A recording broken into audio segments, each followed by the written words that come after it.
పుచ్చ తోటల్లో పూత కాత రాలిపోతుందా? పుచ్చ పిందెలకు పండు ఈగలు ఆశించడంతో ముడుచుకుపోయి గిడసబారిపోతున్నాయా? పిందెలకు రంధ్రాలు పడి నష్టం జరుగుతుందా? అయితే ఈ వీడియో మీకోసమే. ముందుగా మన ఛానల్ని వీక్షిస్తున్న రైతు సోదరులు తప్పనిసరిగా మన ఛానల్ని సబ్స్క్రైబ్ చేసుకోండి. పక్కన ఉన్న బెల్ ఐకాన్ని క్లిక్ చేయడం మాత్రం అసలు మరవకండి.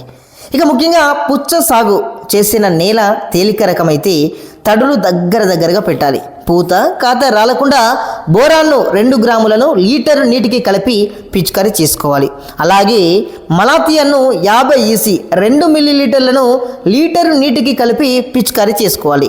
ఇక పండు ఈగలను గుర్తిస్తే ఎర్రలను ఎకరానికి 5 చొప్పున ఏర్పాటు చేసుకోవాలి. ఇక ముఖ్యంగా ఎదిగే పుచ్చకాయల కింది భాగంలో ఎండుగడ్డి బెడ్డింగ్ అనేది కూడా ఏర్పాటు చేస్తే తప్పనిసరిగా పుచ్చ తోటలో వచ్చేటువంటి తెగుళ్లను అదేవిధంగా నష్టాలను కూడా అరికట్టవచ్చని ఉద్యానవన శాఖ అధికారులు వెల్లడిస్తున్నారు.